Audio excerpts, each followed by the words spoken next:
مساء النور للجميع. عالمية الأعشاب والحياة، إن شاء الله تكونوا بخير. حكينا من فترة عن دواء للرشح ولقتل الفيروس في حال حسينا إنه في برد أو عطس. اليوم رح نتعرف كيف نعمل دواء للسعلة. دواء السعلة هيدا بيدخل تحت الطب الصيني أو طب الأعشاب، ورح أعطيكم الوصفة بطريقة صناعتها من الأعشاب المتوفرة عندكم في البيت. في عشبة وحدة استعدت عنها بفاكهة العشبة بدل أوراق العشبة لأنها مش موجودة عندي. ممكن الأوراق تكون أقوى وتكون بأي وقت بالموسم، أما إذا ما كانت الثمرة موجودة فمي مشكلة، لأنه الثمرة ممكن تكون بمواسم معينة. خلينا نشوف طريقة التحضير واستعمال هذا الدواء العشبي. ما في شك إنه أهم شيء هو تعقيم وغسل الأيادي قبل تحضير المواد. الأشياء اللي نحن بحاجة لها هي النعناع، ممكن يكون النعناع البري أو النعناع العادي أو سبيرمنت اللي ينمو على ضفاف الأنهار. المهم النعناع وناشف. أوكي. تقريبا هون عندنا ملعقتين صغار أو ملعقة ونص صغيرة. رح نستعمل زهرة الأقحوان أو الكسنسيوم. زهرة الأقحوان تنمو بعائلتها مختلفة في إلى ألوان كتيرة. رح نستعمل اللون الأصفر اللي هو بحاجة لوصفتنا اليوم، ناشف نفس حجم النعناع. ونحن بحاجة إلى أوراق التوت البري. ممكن تستعملوا أي لون، الأحمر الأبيض أو الأسود. أنا ما عندي أوراق التوت البري الآن موجودة بالسوق، فجبت ثمرة التوت البري الأسود. اخترت الأسود لأنه بيحرك الدم، فلما بصير سعلة أو بدنا الدم يحرك لحتى نقدر ننفس أو نكح، خصائص هيدا التوت الأسود بالذات هو كل خصائصه جيدة للكحة للفيروس، ولكن هيدا مضاعف لأنه أيضا بحرك الدورة الدموية. و رح ضيف عليها العسل. فيكم تعملوها بأكثر من طريقة. العسل هون ما بعرف كيف، بكل الأحوال أي نوع من العسل، الصافي أو العسل الأصلي ممكن تستعملوا. الأقحوان من صيدلية الأعشاب الصينية بيجي بهالشكل هيدا، بيكون ناشف. فيكن تقطفوه انتو من المزارع اللي حدكن أو حد البيت أو موجود بالحقول، في حال لم يكن مرشوش بأدوات البخ المسمومة. والنعناع نفس الشي، ممكن تجيبوه من السوق العادي وتيبسوه، بس أيضا ما يكون مرشوش. بحاجة لمرطبان صغير لتحطوا فيه المواد من بعد التحضير. خلينا نشوف طريقة التحضير. رح نشوف كيف رح نعملهم مع بعض. رح نسخن كوب من الماء الساخن بالميكروويف. فيكن تغلوا المي قبل إذا بتحبوا، بس إنه مية الشرب منها مشكلة، أو بتستعملوا distilled water، مياه مغلية بتجيبوها من الستور. رح تضيفوا المواد، رح تصير بالشكل هيدا، تتركوها ترتاح تقريبا حوالي ساعة إلى ساعتين. فلهي الماء الساخن رح نضيف النعناع، رح نضيف الكسنسيوم أو الأقحوان. أوكي، رائحة رائعة جدا مع النعناع والأقحوان مع بعض، بتشهي الشرب صراحة. أوكي، ورح نتركهم وهي المي غالية، رح نحركهم بهالشكل هيدا.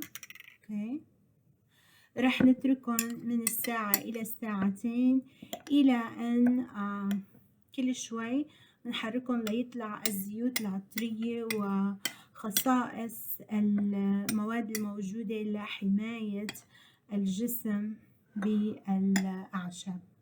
بعد ما نتركهم ساعتين تقريبا رح نصفيهم بهالشكل هيدا. فيكم تحطوا قماش، فيكم تحطوهم بمصفاة عادية.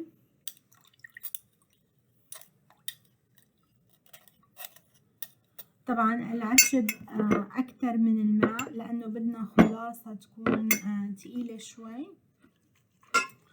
رح نصفيهم قد ما بنقدر، ناخد كل خلاصة الماء.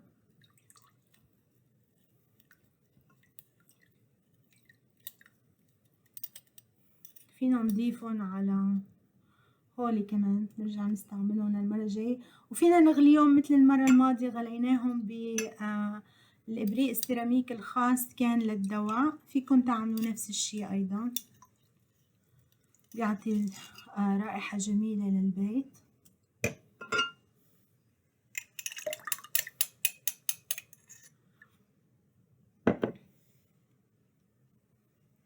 فينا نضيف هدول أو نعمل وصفة تانية بهالشكل. هيدا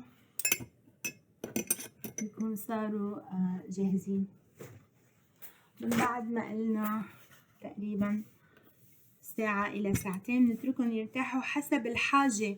إذا أنتوا كتير مستعجلين لاحظين اللون كيف صار غامق، لون الأعشاب، الرائحة رائعة. رح نجيب التوت نهرسه. بدكم تنتبهوا كتير لأنه التوت بيدبغ وممكن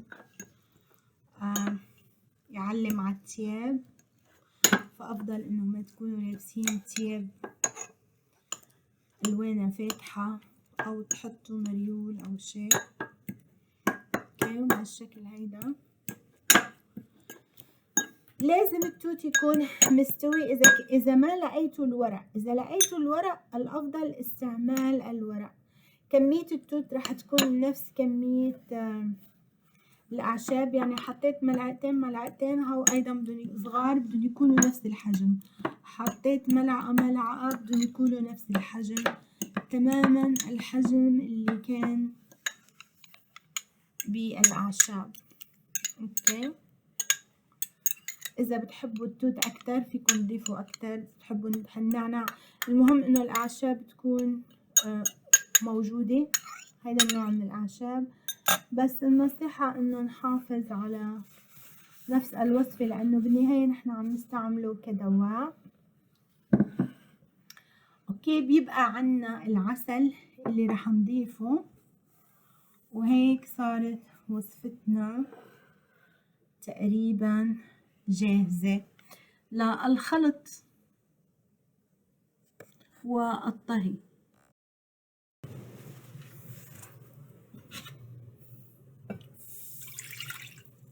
رح نضيف المحلول السائل، رح نضيف عليه التوت.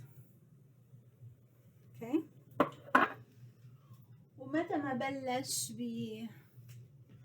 بالطهو قليلا رح نضيف عليه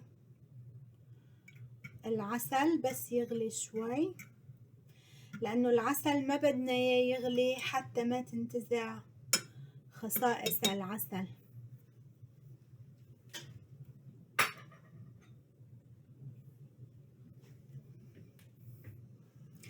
باعتبار أنا هاي الكمية كلها جبتها للدواء رح أزيد كل كمية التوت اللي عندي.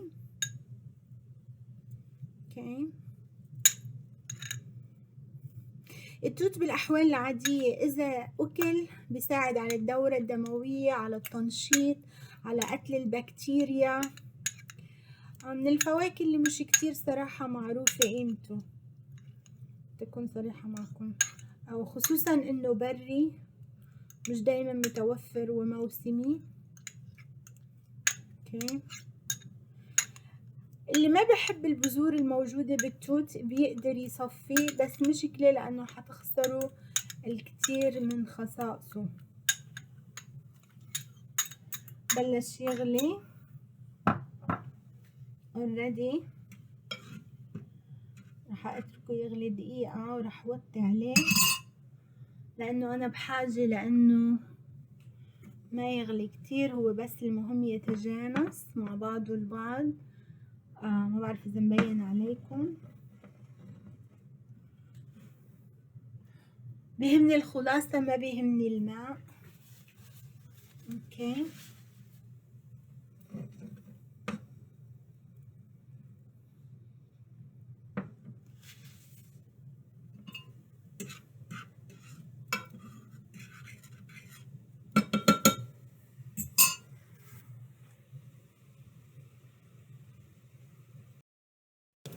هلأ باعتبار تركته حوالي 10 دقايق ياخد بعضه، رح ارجع صفيه مرة تانية من الفواكه،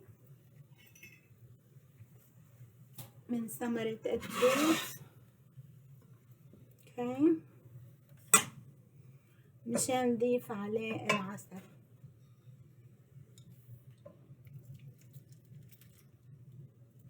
اللون رائع اكيد لانه لون التوت، الرائحة رائعة. حتى فيكن تاخدوا الخلاصة بعض منها وتعملوه شاي إذا بتحبوا أيضا للكحة. إذا ما حبيتوا يكونوا سيرب هو دواء السعلة، يعني اللي بيجي مثل السائل ولكن يشرب كدواء سعلة.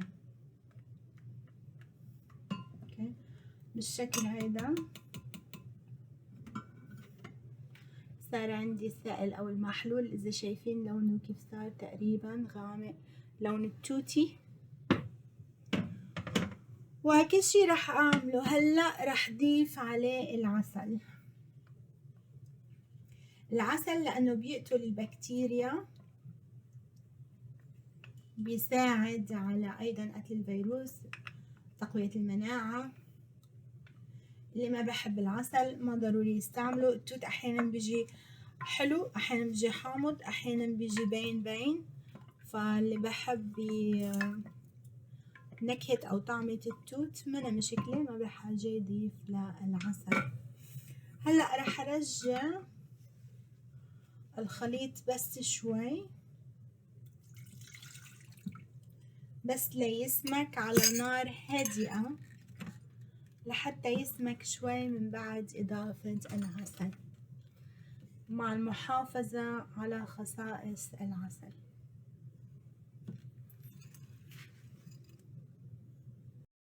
أثناء غلي العسل على البطيء في نوع من نسميها طبقة بتطلع على وجه العسل، بدنا نشيلها أكيد. بدنا نشيل هيدي الطبقة لحتى نخلي الدواء بطريقة خالي من هيدي الطبقة، ما بعرف شو بتسموه، هيدي سكاليون أو الفيس. بدنا نشيله ونخلي العسل على النار الهادئة مثل ما انكم شايفين، أو فيكن ضلوا عم تغلي إلى أن تروح نهائيا داخل تختفي يعني، بس الأفضل إنه تنشال.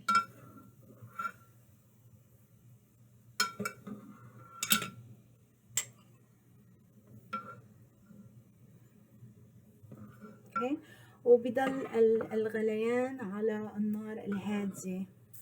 كل ما بلش يغلي أكتر كل ما بنخفف شوي أكتر حتى نحافظ على خصائص السيرب. اوكي، ومنضلنا مننظف. رح نتركه يبرد كافي، ورح ننظف اي شي بعد باقي او اي طبقة بعد موجودة، لانه ما بدنا نخسر خصائص العسل، فهالقد كافي جدا لدواء السعلة. فاذا هلأ صار جاهز، رح نسكبه بالوعاء المخصص له، ورح نتركه الى ان يبرد. اذا لاحظنا هيدا لونه لون التوت، طعمه أكيد زي الدواء حلو، بس فيه شوي قليلة من المرار. كل 4 ساعات ملعقة أو 3 مرات باليوم. هيدي أحد الطرق اللي بنقدر نستعملها. رح نغطيه، نتركه ونكتب عليه ورقة بتاريخه وما هو شو سبب استعماله، ونحطه بالبراد، لأنه هذه أشياء طبيعية. هاي الطريقة الأولى للاستعمال. الطريقة الثانية للاستعمال، فينا ناخد شوي من المسحوق، خلينا نقول ملعقتين مثلا او ملعقة حسب انتو قد ايه بتحبوا. اوكي، رح نحط عليه مي مغلية، نعمله مثل الشاي بهالشكل هيدا. اذا حبيتوا اكتر او اقل بتضيفوا عليه، بس تذكروا انه هيدا أخف من لما بيكون مركز بهالشكل هيدا. وهيك بيكون صار عنا طريقتين لدواء الثعلب. الأشخاص اللي عندهم كحة من فيروس، من برد، من إنفلونزا، ربو، ممكن ياخدوه بهالشكل هيدا. والأشخاص اللي بحبوا يشربوه ساخن ممكن أيضا يشربوه بهيدا الشكل. طعمته لا بأس فيها، باعتبار إنه منه شاي بس كأنه شاي يعني. وأنا زدت عليه شوي لأنه كان بدي إياه شوي يكون أتقل. أوكي. بهالشكل هيدا إن شاء الله تكونوا استفدتوا من حلقة اليوم. اعملوا اشتراك، شير، لايك، سبسكرايب، علقوا الجرس ليجيكم إشعار البث المباشر. TCM Medicine أو الطب الصيني أو طب الأعشاب الصيني من الأشياء الغنية بهذه العلوم. إن شاء الله بالمرات الجاية كمان بنقدم أشياء بحاجة لها بهذا الوقت. كل الأحوال إن شاء الله تنحل الأمور بخير وما حدا بينصاب شي وتضلوا بخير وسلامة. أنا ميا الجندي، بحبكن كتير، تصبحوا على ألف خير. سلام، باي.